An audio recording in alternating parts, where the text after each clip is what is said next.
Lain sekali dari kesan yang ditimbulkan oleh orang, ya. Bukan kan? diktator nih beliau. Tidak seperti itu.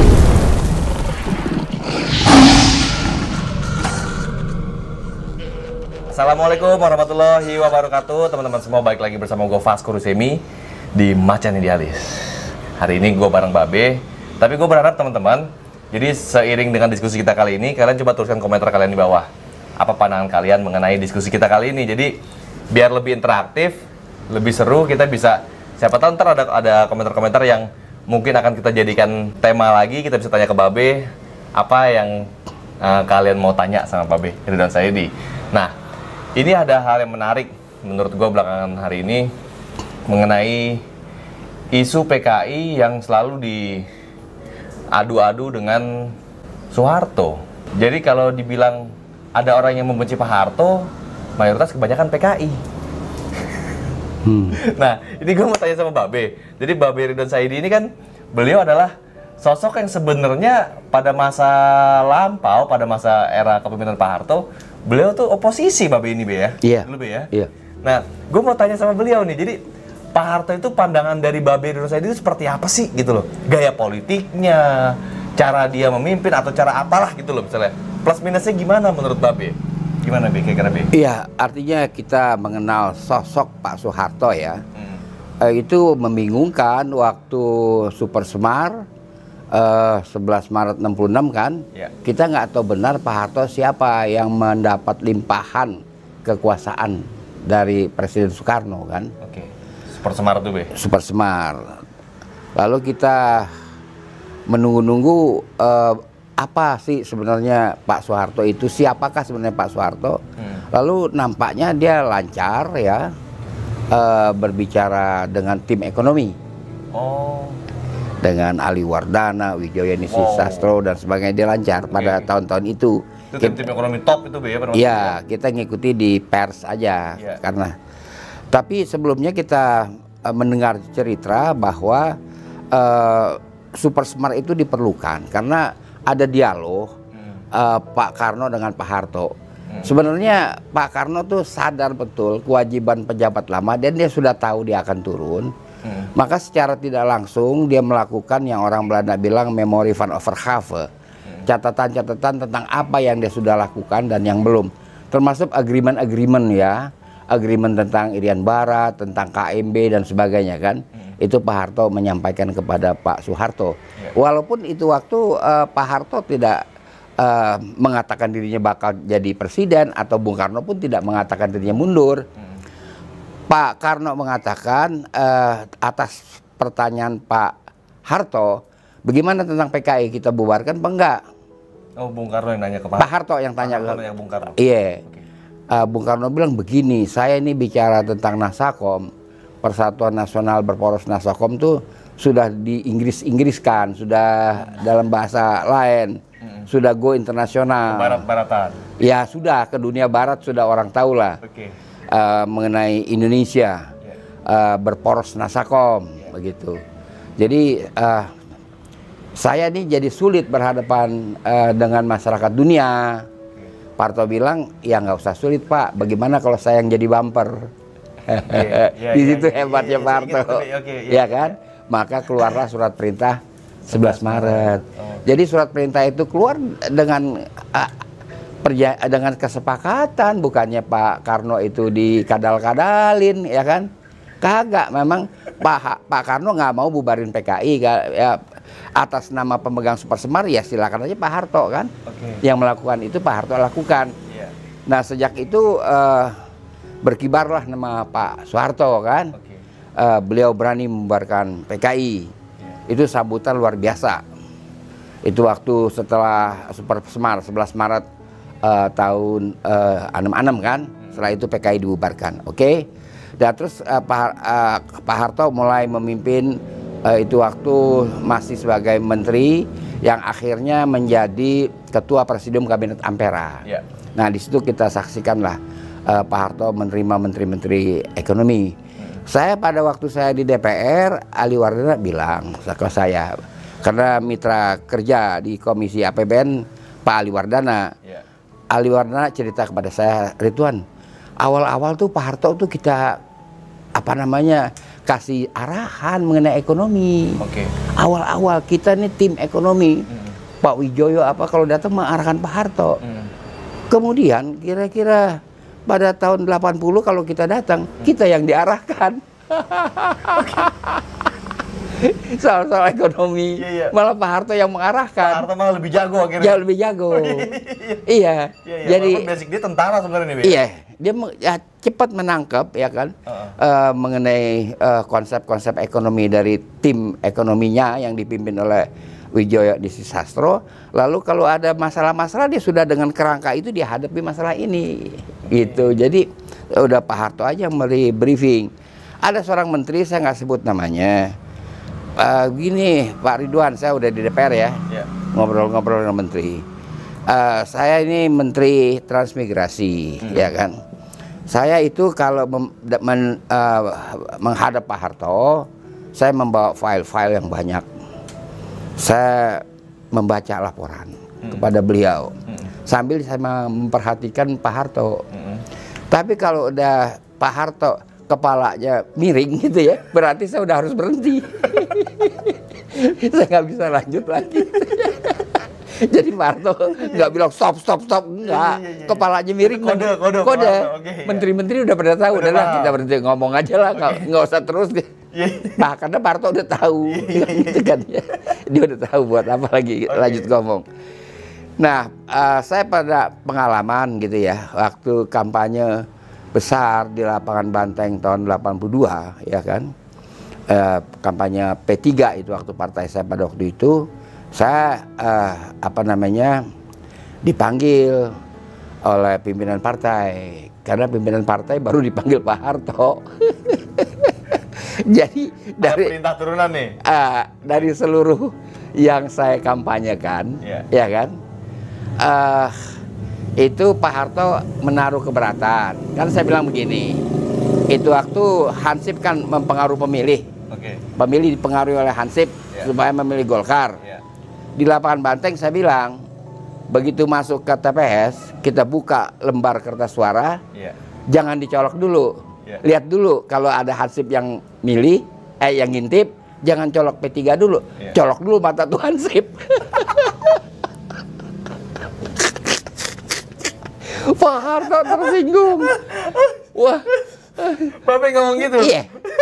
Aduh, saya dimarahin pimpinan partai. Kak, saudara jangan ulangi lagi dimanapun. Iyalah Pak, saya nggak ulangin gitu kan. Ada satu lagi. Dia bilang. Itu Bapak umur berapa kira-kira itu, Be? Saya 36 kali ya. 36 ya? Masih muda, masih ini ya, masih kuat-kuatin lah ini. Ada satu lagi ya kan. Ada satu lagi, kamu dengar Ridwan ya. Jangan kamu ulang, ini kan kamu mau berangkat ke daerah, jangan kamu ulang satu perkataan. Apa Pak? Kamu mengatakan beringin lambang Golkar itu pohon yang jenggotan. Saya bilang begini Pak, saya jelaskan dulu Pak. Kalau pohon itu akan akarnya di bawah, ya kan? Ini kok akarnya di atas, jadi kayak jenggot. Jadi nggak ada pohon lain selain beringin yang berjenggot, sebelum jenggotan. Itu tidak boleh kamu sebut lagi. Iya. Begitu kata pimpinan partai. Iya, saya nurut, saya bilang. Itu Babe udah di P3 ya? Udah. Iya, saya nurut lah Pak, gitu. Jadi lain nggak ada ya, Pak Harto itu tidak langsung main marah, main ini, main itu. Itu saya pengalaman, artinya tidak seperti yang orang ceritakan gitu ya. Enggak, jadi dia nggak main marah, dipanggil dulu yang bertanggung jawab siapa ini. Dinasihatin, lah saya ngikut lah, saya nggak mau ulangin lagi, ya kan? Jadi isu yang berkembang selama ini kayak Pak Harto tuh orangnya sangar gitu, itu nggak, Be? Kalau pengalaman pribadi saya nggak ada kan, saya disuruh orang partai nasihatin saya, ya kan? Sampai orang partai bilang, Ridwan, kalau kita dipanggil Pak Harto, kita saling berbisik, apa Pak? Ini mesti soal Ridwan Saidi. Pokoknya tukang bikin ulahnya yang namanya RS aja. Ini mesti soal Ridwan Saidi, bener aja Ridwan katanya. Soal kamu lagi gitu. Nah itu Bapak diomelin terus. Oh udah kenyang lah. Jadi itu mengenai dalam kaitan dengan partai, hal-hal yang lain Saya kira tahun 90 tokoh dari Aceh, ya kan, Daud Bereh kan terkenal ya. Daud Bereh itu terkenal sekali dari Aceh. Itu dijadwal mesti ketemu ketemu Pak Soeharto pagi-pagi di Binagraha. Pada jam yang ditentukan, Pak Daud belum datang. Sedangkan Pak Harto sudah harus memimpin sidang kabinet kan. Jadi Pak Harto memimpin sidang kabinet. Lagi sedang memimpin sidang kabinet, ya kan? Dibisikin sama ajudan, Pak Daud baru datang. Ditemuin Pak Harto. Datang Pak Hartonya. Pak Harto nemuin Pak Daud, dia nggak tersinggung. Pak Daud bilang, baru datang tuh. Baru datang. Jadi, sidang ditunda, menteri-menteri nunggu. Dia temuin itu. Jadi apa namanya, kata Pak Daud, maaf Pak Harto saya terlambat. Jakarta macet ini bagaimana ini urusannya dia. Pak Harto ketawa aja ya kan. Terus mereka apa namanya bercakap-cakap, setelah itu Pak Daud selesai lalu sidang dilanjutkan. Jadi image-nya tidak seperti yang dikesankan oleh banyak orang ya. Dia di situ sabar dan penuh pengertian. Tapi katanya Pak Harto tuh katanya diktator, bener nggak, Be? Dia nggak a priori. Misalnya dengan tokoh Masyumi Muhammad Natsir ya. Tokoh Masyumi Muhammad Natsir itu guru Babe nih ya, Muhammad Natsir ya. Itu didatangi oleh Pak Ali Murtopo. Pak Ali Murtopo membawa pesan Pak Harto. Apa namanya, kata Pak Ali Murtopo, Indonesia memerlukan betul dana Timur Tengah. Minta tolong Pak Natsir untuk melobi. Ini padahal tokoh oposisi nih, Pak Natsir nih ya. Pak Natsir kan ini urusan negara dia lakukan. Itu. Jadi hubungan Pak Soeharto itu tidak seperti yang dibayangkan orang.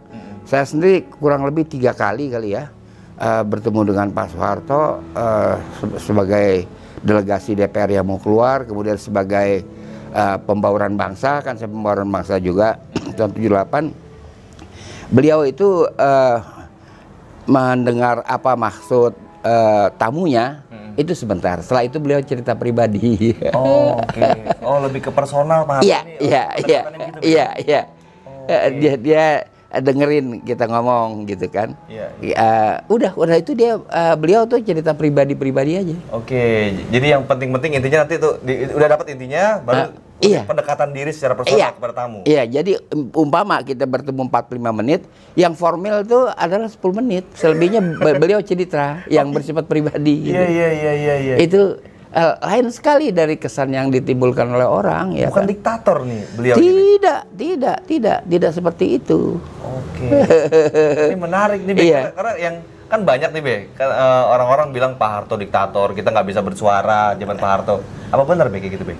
Tetap bersuara. Saya kan mengecam ide Pak Daud Yusuf itu tahun 79 tentang normalisasi kehidupan kampus. Ya kan, NKK BKK terkenal lah pada waktu itu. Ya itu waktu banyak pikiran-pikiran kita juga yang diindahkan. Ya kan, Pak Daud itu waktu kan tegas bahwa tidak ada libur puasa kan gitu ya. Untuk mengejar target pendidikan. Nah, kita kan melakukan protes keras gitu kan ya. Puasa itu libur lah anak-anak kan begitu. Ya kan. Itu pandangan Babe pada masa itu memprotes Pak Harto. Iya, dan juga kawan-kawan mahasiswa juga sama pendiriannya begitu. Itu ditampung. Jadi banyak soal-soal yang beliau itu tidak kehendaknya sendiri saja yang berjalan, ya tidaklah. Tapi gini, Be, menurut Babe siapa sih yang sampai sekarang ini masih membenci Pak Harto dan kenapa? Ya, saya nggak tahu. Mungkin dia merasa dirugikan dulunya ya, bisa secara ideologi politik. Nggak bisa secara kebendaan ya, ideologi politik. Komunis? Mungkin. Tapi komunis pada nyatanya memang membenci Pak Harto kan, Be? Oh iya, membenci. Khususnya PKI dan mungkin keturunannya gitu ya? Barangkali ya kan, karena itu penyakit warisan kali ya, dianggap sebagai penyakit warisan. Nah, Pak Harto, saya akrab lagi dengan beliau melalui Pak Murdiono ketika beliau sudah lengser ya. Beliau menyukai pikiran saya untuk kembali ke Undang-Undang 45. Bahkan saya mendapat cerita bahwa video itu waktu ya kan, saya pidato menjelaskan kembali ke Undang-Undang 45, Pak Soeharto menontonnya secara khusus gitu. Itu dia disampaikan, dan setelah itu Pak Harto minta betul lah ada komunikasi. Kan. Berarti kalau gitu pada masa itu, Be, oposisi pun sama Pak Harto dipeluk sama Pak Harto itu, Be. Oh iya, iya. Tidak dimusuhin oleh Pak Soeharto, kecuali memang nyata-nyata partai terlarang, ya kan? Partai terlarang nggak mendapat tempat. Tapi kalau legal kayak P3, PDI belum pakai P ya, PDI dan sebagainya. Akan cerita apa namanya PDI, Kongres PDI, saya kira tahun 96 yang rame itu kan juga akhirnya selesai juga, yang kemudian hari dipimpin oleh Megawati kan. Iya kan? Jadi nggak banyak masalah kalau soal intern kepartaian ya. Pak Soeharto itu garis umum saja dan orangnya itu mendengar, dia mendengar. Tapi kalau kepalanya sudah dijatuhkan ke kiri berarti kita berhenti ngomong, angguran kita berhenti ngomong. Jangan lanjut. Kalau begini, Be, kalau memang perlu yang dicontoh dari para pemimpin-pemimpin berikutnya, jadi kan gini, Be, pemimpin ini kan pasti ada positif dan negatif, pasti ada baik ada buruk kayak gitu. Apa sisi terbaiknya Pak Harto yang mungkin harus dicontoh oleh pemimpin selanjutnya? Ya, sisi terbaik dari Pak Soeharto itu menguasai permasalahan. Pak Soeharto itu tidak akan bicara begitu gampang sebelum masalah itu dia kuasai. Dia kuasai benar. Bertanya sebelum dikuasai dulu. Dia harus kuasai permasalahannya. Itu Pak Harto nih, Be. Itulah Pak Harto. Jadi nggak sembarangan. Sampai buat menegur Ridwan Saidi pun begitu. Iya. Jadi misalnya soal pembangunan jalan tol, jalan apa kan sudah siap, rancangan sudah matang, beliau menguasai sampai detail baru. Dia nggak mau apa ini itu pembangunan bukan. Pembangunan jalan layang habis gunting pita nggak, mesin gilingannya kagak ada. Itu bukan karakter Pak Harto. Bukan tuh ya? Bukan. Jalanin sampai selesai tuh selesai. Ya? Kalau ada, ya oke. Iya. Dan dia nggak pernah berpikir untuk hal-hal yang nggak mungkin dilakukan, diukur dengan kapasitas APBN, nggak pernah. Nggak pernah ada ide-idenya melanggar kemampuan APBN. APBN mampu mendukung apa enggak gitu. Emang dulu tuh dolar berapa tuh, Be, dulu, Be? 360 ya? 360 perak? Iya, Satu rupiah 360 perak dolar? 360 rupiah $1. 360 rupiah, $1 dolar? Iya. Jadi kenaikannya berlipat-lipat. Kalau menurut ekonom Dwi Kiangi, kalau sekarang dibilang turun sebenarnya enggak, tetap naik. Kalau parameternya 360 rupiah. Menurut Kiangi, ya kan? Jadi stabilitas moneter terjaga. BBM pun murah pada masa itu, ya? Oh iya.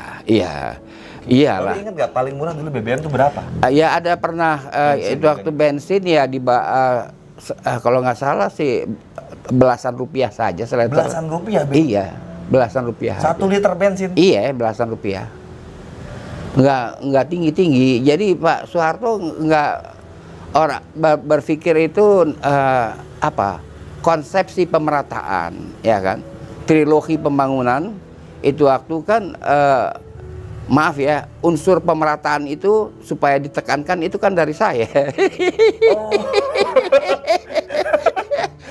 Saya kan main tuh. Saya kan badan pekerja. Oke. Badan pekerja MPR. Pak Harto oke. Oh ini Ridwan Saidi P3. Jangan, enggak. Ditekankan pemerataan. Walaupun kepada tip orang yang keras kepada beliau pun beliau nggak ada soal. Kalau itu masuk akal dirangkul sama dia. Itu waktu urutannya saya minta diubah, jangan pemerataan itu di nomor 3-in gitu. Habis pembangunan harus segera pemerataan. Babe dulu tuh yang iya. Jangan dikasih nomor 3, saya ogah. Ya kan, jangan nomor buncit. Itu Babe berani ngelawan Pak Harto yang katanya kan serem dulu, Be. Iya, bukan. Itu kan kita ada gagasan, ada ada argumentasi. Oke. Itu diterima sama beliau, Be, kalau diterima oleh sidang badan pekerja. Gitu. Iya. Ini menarik ya, Be. Jadi Pak Harto yang kata orang beliau itu katanya diktator, justru malah kayak tipe-tipe kayak Babe yang rebel lah. Zaman dulu kan Babe kan rebel nih. Apa namanya? Garis keras lah dulu ya. Iya. Tegur terus kerjanya. Iya, kalau soal dirangkul, kalau soal ekonomi ya, kalau sekarang berapa sih alokasi anggaran untuk pembangunan? Saya kira di bawah 50% kalau sekarang kan, di bawah 50%. Anggaran rutin yang banyak. Banyak sekali. Bahkan di beberapa daerah anggaran pembangunannya 20%, anggaran rutinnya 80%. Ya kan? Suatu hari Pak Ali Wardana sebagai Menteri Keuangan RAPBN-nya saya hantam habis-habisan. Sampai dia menyebut nama saya 21 kali di sidang pleno. Terus dia nemuin saya. Kamu tahu nggak Ridwan, saya capek. 21 kali nama kamu saya sebut. Ya terus kenapa Pak? Begini ya katanya. Kalau anggaran perimbangan pembangunan itu 50-50, pembangunan 50, rutin 50, baru kamu hantam habis-habisan di pemerintah. Sekarang masih 70-30. Pembangunan 70, rutin 30. 70-30 aja Babe masih hantem nih. Masih hantem. Gimana kalau Babe masih aktif sekarang? Iya, jadi Pak Ali Wardana lucu juga beliau. Capek saya bilang, saya minum berapa kali, nggak pernah saya begitu katanya, kan memang di mimbar dia minum terus. Jadi zaman dulu itu 70% buat pembangunan anggarannya. Iya. 30% buat rutin. Iya, kalau sekarang kebalik. Ini sebenarnya yang gimana kita mau jadi negara maju Be ya? Agak sulit. Sih udah negara maju. Nah, itulah yang harus kita pikirkan karena kan kita setelah selesai bakteri COVID, nah kita ikut Itali dong. Dia kan dia udah membedah itu mayat. Ternyata bakteri. Iya kan, bukan virus, ya kan?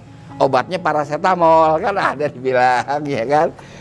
Nggak usah dikerangking orang 14 hari, kan begitu. Setelah ini kita harus memikirkan, merapikan. Nanti datang lagi yang berikut. Ya sekitar hari kemerdekaan Amerika 4 Juli dan hari itu juga jatuh Idul Adha, ya kan? Kita nggak tahu pada waktu itu. Berat ini. Ya, apa yang bakal terjadi karena orang-orang sudah menghitung dari berbagai, ya kan? Analisa dari berbagai jurusan. Saya juga nggak tahu ya, kan ada orang lihat dari kalender Persia, ada dari kalender Hebrew, kan begitu. Orang menilai. Analisa mereka masing-masing. Yes, ya? Bagaimana posisi bulan pada waktu itu. Wah, saya nggak mampu lah ilmu sampai ke sana begitu, ya kan? Jadi, bahwa perang akan terjadi kemungkinan analisanya mereka. Kemungkinannya malah menggunakan senjata-senjata super canggih.